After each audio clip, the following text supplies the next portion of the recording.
দেশবাসী, আসসালামু আলাইকুম।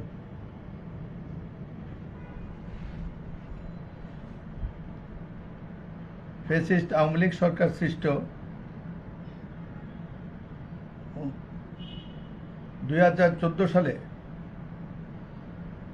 একতরফা নির্বাচনের আগে তাড়াহুড়া করে ঢাকা চট্টগ্রাম মহাসড়কের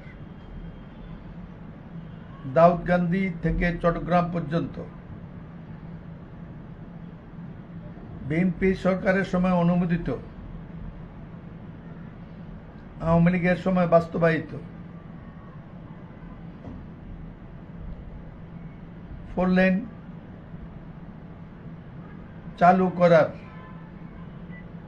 তাকিয়ে পদুয়ার বাজারে মরণ ফাঁদ সৃষ্টি করেছে, সেই মরণ ফাঁদের সর্বশেষ মর্মান্তিক হত্যাযজ্ঞ আপনারা ইতিমধ্যে জেনেছেন। কেউ কেউ ভিডিওতে দেখেছেন, কেউ কেউ সামনাসামনিও প্রত্যক্ষ করেছেন। আমি গতকাল কুমিল্লা ছিলাম, জুমার এলাকায় নামাজ পড়ছিলাম। জুমার নামাজের পরে মর্মান্তিক ঘটনার শুনে যাওয়ার পরিবেশও ছিল না। আমি ওখানে গেলে আবেগে কালকে অনেক কিছু হতে পারত। এই আবেগের কারণ, ইতিমধ্যে নবান্ন খাদেম হিসাবে এই মরণ ফাঁদ থেকে উত্তরণের জন্য গত 1 বছরে অথবা তারও আগে আমি যা কার্যক্রম করেছি এবং ব্যাপারটির ভবিষ্যতে যাতে একটি সুষ্ঠু সমাধান হয় সে ব্যাপারে কিছু বক্তব্য দেওয়ার প্রয়োজন অনুভব করছি। প্রিয় কুমিল্লাবাসী, দেশবাসী, ঢাকা চট্টগ্রাম মহাসড়কে পৃথিবীর অন্যতম ট্রাফিক ডেন্সিটি, ট্রাফিক ঘনত্বের 1 নম্বর সড়ক ধরা হয়। ব্রিটিশ আমল থেকে শুনেছি এই সড়কটি এই অঞ্চলের ইকোনমিক লাইফলাইন। দুর্ভাগ্য হলেও সত্য, স্বাধীনতার পরে 1988 সালের বন্যার আগে এই রাস্তায় কোনো উন্নয়ন পরিকল্পনা হয়নি। রাস্তা যখন ডুবে গিয়েছিল, তৎকালীন সরকার এটাকে উঁচু করেছিলেন, প্রথম সংস্কার শুরু করেন। এর পরবর্তী পর্যায়ে 2001-এ আমি তৃতীয়বারের মতো সংসদ সদস্য নির্বাচিত হওয়ার পরে এই রাস্তাটির সংস্কার, ডিভাইডার সহ 4 লেন পূর্ণাঙ্গকরণ, এই সমস্ত দাবিতে দেন দরবার তদবির করার পর দেশ নেত্রী বেগম খালেদা জিয়া মহানুভব হয়ে আমার বক্তব্য উপলব্ধি করে সড়ক বিভাগকে একটি প্রকল্প প্রস্তাবনার নির্দেশ দেন। তৎকালীন নির্বাহী প্রকৌশলী আমাদের দাউদকান্দির কৃতি সন্তান, সাবেক প্রধান প্রকৌশলী আতাউর রহমানের ভাইস্তা শফিকুর রহমান তখন কুমিল্লার নির্বাহী প্রকৌশলী। এই প্রকল্পটি প্রস্তুত হল দাউদকান্দি থেকে চট্টগ্রাম পর্যন্ত, যাতে ডিভাইডার সহ 4 লেন নির্মাণ করা যায়। আপনারা আগে জানেন, এর আগে যখন আনোয়ার হোসেন মঞ্জু যোগাযোগ মন্ত্রী ব্যক্তিগতভাবে উদ্যোগ নিয়ে তৎকালীন সচিব রেজাউল হকের ব্যক্তিগত উদ্যোগে ঢাকা চট্টগ্রাম মহাসড়কের মধ্যে সবচেয়ে গুরুত্বপূর্ণ প্রথম ফরেন এডেড প্রজেক্ট ছিল মিরেশ্বরাই সীতাকুণ্ড বাইপাস। এশিয়ান ব্যাংকের অর্থায়নে প্রকল্পটি বাস্তবায়ন হচ্ছিল। চট্টগ্রামের কৃতি সন্তান রেজাউল হক যখন সচিব, তিনি ব্যক্তিগত আমার বন্ধু ভাই। আনোয়ার হোসেন মঞ্জু তখন মন্ত্রী।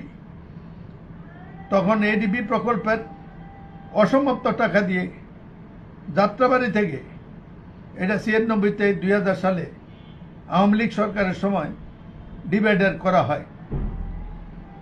আমরা 4 লেন কাকে বলে জানতাম না। 4 লেন হলো কিন্তু অতি প্রয়োজনীয় আন্ডারপাস, ওভারপাস, সার্ভিস লেন, যেটা 4 লেনের রাস্তার জন্য অন্যতম শর্ত, সেটি করা হয়নি। কিন্তু এটা সত্য, ডিভাইডার করার পরে দুর্ঘটনার পরিমাণ কমে গিয়েছিল। এই অবস্থায় তৃতীয় ডিভাইডার করার সুযোগ ছিল না। বিএনপি সরকারের সময় সুযোগ এসেছিল, সেটা হয়নি। সেই থেকে আমি তখন সংশোধন করে এটাকে নতুন করে আবার একটি প্রকল্প অন্তর্ভুক্ত করার জন্য উদ্যোগ নেওয়া হয় এবং এই প্রকল্পের মূল্যমান ছিল মাত্র 750 কোটি টাকা। কিন্তু বাজেটে টাকা ছিল না।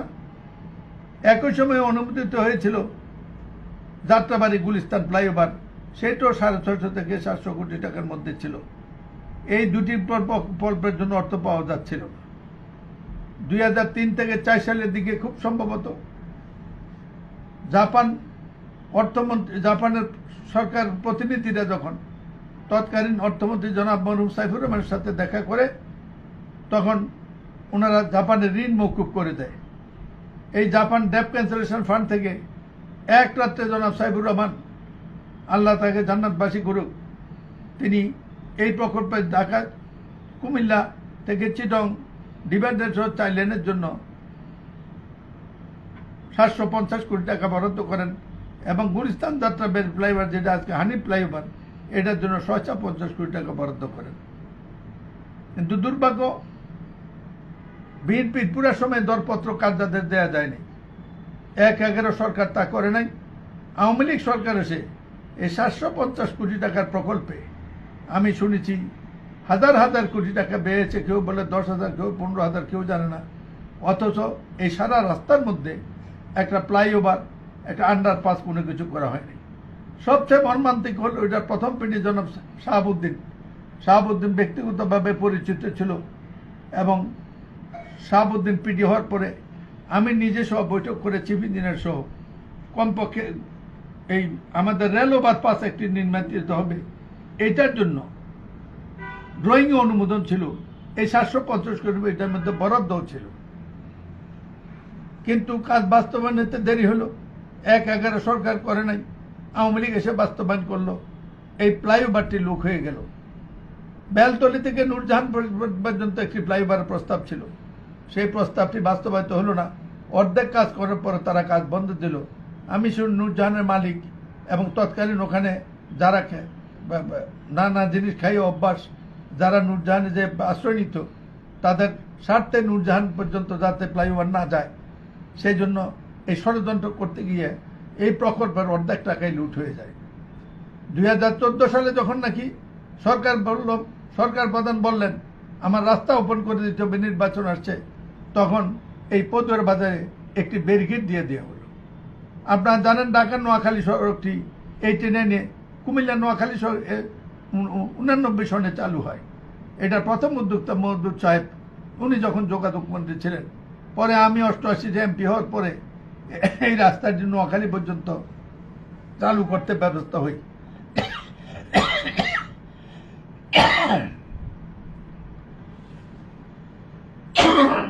আপনারা জানেন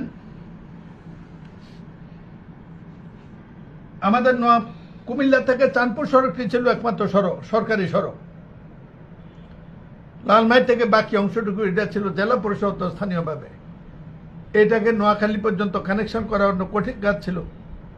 যাই হোক, এই রাস্তাটি 89 সনের দিকে গৃহীত হলো এবং 2001-এ আমি এমপি হওয়ার পরে এটার জন্য উন্নয়নে বরাদ্দ দিয়েছিলাম। রাস্তাটি মোটামুটি আরো প্রশস্ত করেছিলাম, কিন্তু বাগবাজার বাজারের 1 কোটি টাকা ক্ষতিপূরণ লতিফ মাস্টার সহ 4 জনকে নিতে দেয়নি। লোটাস কামাল এটা আটকে রাখে, যেটা আজকে পর্যন্ত আটক আছে। এরপরে 1/11 সরকারের সময় নোয়াখালী কুমিল্লা সড়কটিকে আঞ্চলিক মহাসড়ক হিসেবে 4 লেনে রূপান্তর করা হয়। আরো শুনে রাখুন, আমি যখন জানতে পারলাম ওবায়দুল কাদের যখন মন্ত্রী যে পদুয়ার বাজার ফ্লাইওভার হচ্ছে না, তখন আমি ওখানে গেলাম। আওয়ামী লীগ নেতাদেরকে নিয়ে 2বার আমরা 3বার গিয়েছিলাম, কিন্তু সেদিন সিদ্ধান্ত দিয়েও বাস্তবায়ন করতে পারেনি। জৈনকে এডিশনাল সেক্রেটারি এবং তৎকালীন প্রধান প্রকৌশলী লস্কর সাহেব যিনি একসময় ছিল, তারা মিলে এমন একটা ব্যবস্থা করলো, কাজটা হলো না, টাকাটা উদয় হয়ে গেল। সেইটা হলো মরণ ফাঁদের অন্যতম কারণ। 14 সালে যখন চালু করে নির্বাচন, তথাকথিত ভোটার বিল নির্বাচনের আগে যখন চালু করার জন্য উপর থেকে নির্দেশ আসলো, তখন চালু করতে যাইয়া পৃথিবীর অন্যতম জঘন্য ঘটনা, পৃথিবীর অষ্টম আশ্চর্য বলতে পারেন, একটা হাইওয়ের মধ্যে আরেকটা হাইওয়ে দিয়ে পদুয়ার বাজারে ব্যারিকেড করে দিয়েই একটি অবৈধ ইউলুপ পদুয়ার বাজারের পল্লী বিদ্যুৎ কাছে এই লাকসাম, মনোহরগঞ্জ, নোয়াখালী জেলা, কুমিল্লা জেলা, চাঁদপুর, বরুড়া, এই দক্ষিণ অঞ্চলের সমগ্র মানুষের কুমিল্লা প্রবেশ পথটাই আটকিয়ে দিল। তারও আগের মর্মান্তিকতা শুনেন, 2006 সালে অক্টোবর মাসে 23 কোটি টাকা বরাদ্দ দিয়েছিল টমসন ব্রিজ আন্ডারপাস এবং শাসনগাছা রেল ওভারপাসের জন্য। শাসনগাছা রেল ওভারপাস ফ্লাইওভার হয়ে গেল, টমসন ব্রিজ আন্ডারপাস ওভার হয়ে গেল, পদুয়ার বাজারের আর বিজয়পুরের যে রেল লাইন সরলীকরণ 90 ডিগ্রি দুর্ঘটনা সেইটা উদয় হয়ে গেল। এই 23 কোটি টাকা কোথাও উদয় হয়েছে আজ পর্যন্ত বহু চেষ্টা করেও জানতে পারিনি। তারা তখন চালু করার জন্য অমানবিক অ্যাক্টিভিটি করলো। দুর্ভাগ্য, 60 জনের মতো এমপি ছিলেন ওই এলাকায়, প্রায় 150 মতো উপজেলা চেয়ারম্যান, বিভিন্ন পত্রির একটি লোক একটি দিনের জন্য কোনো প্রতিবাদ করে নাই। তখন থেকে আমি প্রতিবাদ চিঠিপত্র যতবার যে দিয়েছি, আজ সর্বশেষ এই ব্যাপারে আমি তথ্য নিয়েছি। এখানে পুলিশের রিপোর্ট অনুযায়ী 14 সাল থেকে আজকে পর্যন্ত পুরা রোড যদি আপনি ধরেন ইয়ে থেকে এই বিরতি থেকে শুরু করে ফেনীর আগ পর্যন্ত 14 গ্রাম পর্যন্ত, যেটা সবচেয়ে বেশি দুর্ঘটনা প্রবণিত এলাকা জনসংখ্যার আধিক্যের কারণে, এই যে এলাকাটা পৃথিবীর জনসংখ্যা বসতিও পৃথিবীর সর্বোচ্চ, একদিক দিয়ে ট্রাফিক ঘনত্ব, আরেক দিয়ে জনসংখ্যাগত কারণে এই সড়কে ওভারপাস আন্ডারপাস না থাকাতে কারো জমি এদিকে, কারো বাড়ি এদিকে, কারো বাড়ি এদিকে, কারো জমি এদিকে, এই অবস্থা করতে করতে এই লোক হয়ে বসে। আপনাদের নিশ্চয় 1.5-2 বছর আগে মিয়ার বাজার স্কুলে সংগঠিত যে ছাত্ররা 18টা ছাত্র একসাথে দুর্ঘটনা পতিত হলো, আপনারা জানেন, খেলতে গিয়ে, খেলার মাঠে যেতে গিয়ে। এই সমস্ত অনাবিক ঘটনার ব্যাপারে প্রত্যেকটার সাথে আমি লড়াই করেছি, লড়াই করে সরকারের কাছে দিয়েছি। এই মধ্যে তত্ত্বাবধায়ক সরকার আসার পরে কম করে হলে আমি 20 বার সড়ক ভবনে গিয়েছি, মানববন্ধন করেছি, সরকারি সচিবের কাছে গেছি, ওনার বাড়ি কুমিল্লা, অ্যাডভাইজারের সাথে দেখা করেছি, কিন্তু প্রত্যেকে ব্যাপারটা শুনো না শোনার ভান করে। কারণ এই ইউরোপ নিয়ে যখন আক্রান্ত হয়, তখন সাবেক মন্ত্রীদের সাথে কথা হওয়ার পরে, বিভিন্ন করাবাসে অভিযোগ করার পরে, তখন লোটাস কামাল সাহেব করলেন আরেক কীর্তি। সেই কীর্তিকে তিনি সড়ক বিভাগে ডেকে বললেন, মনিলক চৌধুরী প্রত্যেক দিন অভিযোগ করে, এটা নিয়ে কি করা যাবে? সড়ক বিভাগের ধান্দাবাজ কিছু লোক বলল ইউলুপ করে দিই। উনি বললেন ইউলুপে কত টাকা লাগবে? বললে যে 300 কোটি টাকা। লোটাস কামাল বললেন এটা 500 কোটি টাকা, 200 কোটি টাকা দিয়ে আপনি প্রকল্প নিয়ে যান। সেই ইউলুপ এখন পর্যন্ত জমি হুকুম দখল হয় নাই, অথচ সরকারি অংশে ইউলুপ নামে একটা হস্তি দাঁড় করিয়ে দিয়েছে। যদি পদুয়ার বাজার মেইন রোড বন্ধ করে দিল,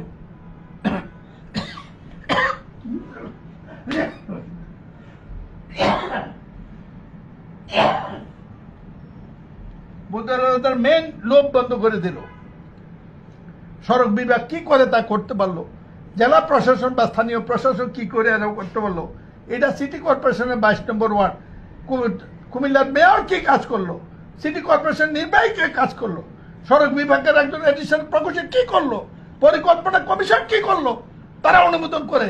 এই ব্যাপারে আজকে জবাব আদায় করার সমর্থ আমার হয় নাই। সর্বশেষ গত সপ্তাহে আমি দেখা করে এসেছি, আমার কাছে সব কাগজ আছে। 3 দিন না 4 দিন ওখানে মানববন্ধন করেছে, সড়ক ব্যাপারে 7 দিন আমরা মানববন্ধন করেছি, কিন্তু তারা ওখানে গেলে সবাই এই জন্য সেই জন্য মুখ দেখে কোনো চাপ দিয়ে দেখা হয় নাই। গতকাল ঘন্টা নিয়ে হলো সর্বশেষ ঘটনা। ইতিমধ্যে আমরা হাইকোর্টে মামলা করেছি, জনস্বার্থে মামলা। আমাদের এলাকার একজন আইনজীবী এই মামলা করেছেন। এই মামলা করে হাইকোর্ট থেকে নির্দেশ দিয়েছে প্রত্যেক ক্ষতিপূরণের জন্য, প্রত্যেক ব্যক্তির ক্ষতিপূরণের জন্য 2 কোটি টাকা, আহত ব্যক্তির জন্য 50 লাখ টাকা দিতে হবে এবং তদন্ত করতে হবে এই ইউলুপটি কেমনে অবৈধভাবে নির্বাচিত হলো আর